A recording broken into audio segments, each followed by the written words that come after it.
ഉൽപ്പത്തി അധ്യായം 46. തന്റെ സ്വത്തുക്കളെല്ലാം ശേഖരിച്ച് ഇസ്രായേൽ യാത്ര തിരിച്ചു. ബേർഷബായിലെത്തിയപ്പോൾ അവൻ തന്റെ പിതാവായ ഇസഹാക്കിന്റെ ദൈവത്തിന് ബലികൾ അർപ്പിച്ചു. രാത്രിയിലുണ്ടായ ദർശനങ്ങളിലൂടെ ദൈവം ഇസ്രായേലിനോട് സംസാരിച്ചു. യാക്കോബേ, യാക്കോബേ, അവിടുന്ന് വിളിച്ചു. ഇതാ ഞാൻ, അവൻ വിളി കേട്ടു. അവിടുന്ന് പറഞ്ഞു, ഞാൻ ദൈവമാണ്, നിന്റെ പിതാവിന്റെ ദൈവം.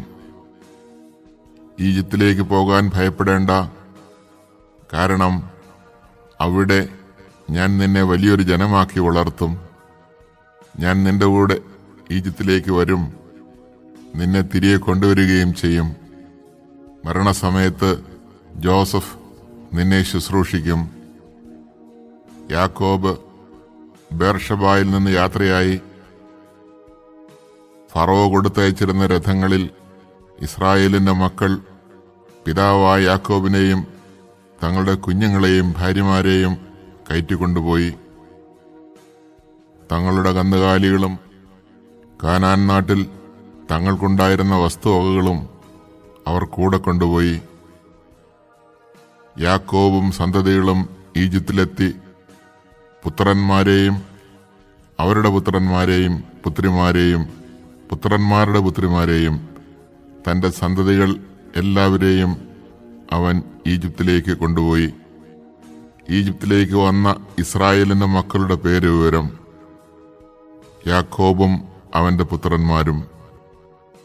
യാക്കോബിന്റെ കടിഞ്ഞൂൽ സന്താനമായ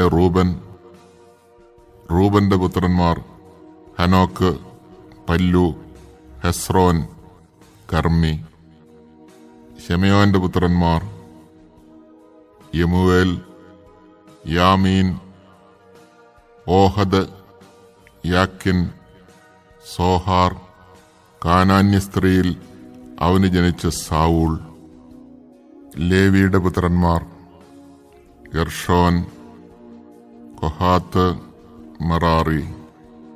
യൂദായുടെ പുത്രന്മാർ ഏർ, ഓനാൻ, ഷേലാഹ്, പേരസ്, സോഹ്.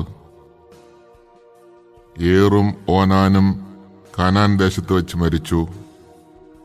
പേരസിന്റെ പുത്രന്മാർ ഹെസ്രോൻ, ഹാമൂൽ. ഇസാക്കറിന്റെ പുത്രന്മാർ തോല, ഫുവ, യോബ്, ഷിമ്രോൻ. സെബുലൂണിന്റെ പുത്രന്മാർ സേരദ്, ഏലോൻ, യഹിലേൽ. പാദാനാരാമിൽ വെച്ച് യാക്കോബിന് ലേയായിൽ ജനിച്ച പുത്രന്മാരാണ് ഇവർ. അവളിൽ അവന് ദീന എന്ന പുത്രിയും ജനിച്ചു. അവന്റെ സന്താനങ്ങളുടെ ആകെ എണ്ണം 33. ഗാദിന്റെ പുത്രന്മാർ സിഫിയോൻ, ഹഗി, ഷൂനി, എസ്ബോൻ, ഏരി, അരോദി, അരേലി. ആഷേറിന്റെ പുത്രന്മാർ ഇമ്ന, ഇഷ്വ, ഇഷ്വി, ബെറിയ. അവരുടെ സഹോദരി സേറഹ്. ബെറിയയുടെ പുത്രന്മാർ ഹേബർ, മൽക്കിയേൽ. ലാബാൻ തന്റെ മകളായ ലേയായ്ക്ക് പരിചാരികയായി കൊടുത്ത സിൽഫയുടെ മക്കളാണ് ഇവർ. യാക്കോബിന് സിൽഫയിൽ 16 മക്കളുണ്ടായി. യാക്കോബിന്റെ ഭാര്യയായ റാഹേലിന്റെ മക്കൾ ജോസഫ്, ബെഞ്ചമിൻ. ജോസഫിന് ഈജിപ്തിൽ വെച്ച് ഓനിലെ പുരോഹിതനായ പൊത്തിഫറായുടെ പുത്രി അസ്നത്തിൽ മനാസയും എഫ്രായിമും ജനിച്ചു. ബെഞ്ചമിന്റെ പുത്രന്മാർ ബേല, ബേക്കർ, അഷ്ബേൽ, ഗേര, നാമാൻ, എഹിറോഷ്, മുപ്പീം, ഹുപ്പീം, ആരദ്. യാക്കോബിന് റാഹേലിൽ ജനിച്ച മക്കളാണ് ഈ 14 പേരും. ദാനിന്റെ പുത്രൻ ഹുഷിം, നഫ്താലിയുടെ പുത്രന്മാർ യഹ്സേൽ, ഗൂനി, യേസർ, ഷില്ലം. ലാബാൻ തന്റെ മകളായ റാഹേലിന് കൊടുത്ത ബിൽഹ എന്ന പരിചാരികയിൽ യാക്കോബിനുണ്ടായ പുത്രന്മാരാണ് ഈ 7 പേർ. പുത്രന്മാരുടെ ഭാര്യമാരെ കൂടാതെ യാക്കോബിന്റെ കൂടെ ഈജിപ്തിലേക്ക് വന്ന അവന്റെ സന്താനങ്ങൾ 66 പേരാണ്. ഈജിപ്തിൽ വെച്ച് ജോസഫിന് 2 പുത്രന്മാർ ജനിച്ചു. അങ്ങനെ ഈജിപ്തിലേക്ക് വന്ന യാക്കോബിന്റെ കുടുംബക്കാർ ആകെ 70 പേരാണ്. ഗോഷനിലേക്കുള്ള വഴി കാണിക്കണമെന്നാവശ്യപ്പെട്ടുകൊണ്ട് യാക്കോബ് ജോസഫിന്റെ അടുത്തേക്ക് യൂദായെ മുൻകൂട്ടി അയച്ചു. അവർ ഗോഷനിലെത്തിച്ചേർന്നു.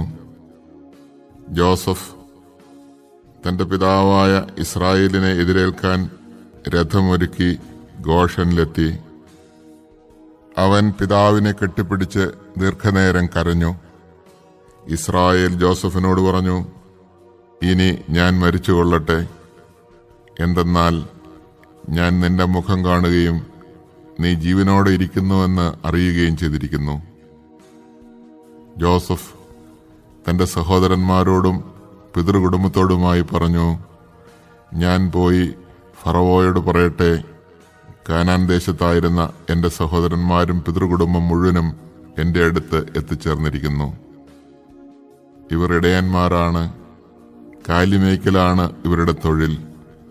ആടും മാടും അവർക്കുള്ളതൊക്കെയും അവർ കൂടെ കൊണ്ടുവന്നിട്ടുണ്ട്. ഫറവോ നിങ്ങളെ വിളിച്ച് നിങ്ങളുടെ തൊഴിൽ എന്താണെന്ന് ചോദിക്കുമ്പോൾ അങ്ങയുടെ ദാസന്മാർ ചെറുപ്പം മുതൽ ഇന്നുവരെയും കാലിമേയ്ക്കുന്നവരാണ്, ഞങ്ങളുടെ പിതാക്കന്മാരും അങ്ങനെയായിരുന്നു എന്ന് പറയണം. അങ്ങനെ പറഞ്ഞെങ്കിലേ ഗോഷൻ നാട്ടിൽ നിങ്ങൾക്ക് പാർക്കാനൊക്കൂ. കാരണം ഇടയന്മാരോട് ഈജിപ്തുകാർക്ക് അവജ്ഞയാണ്.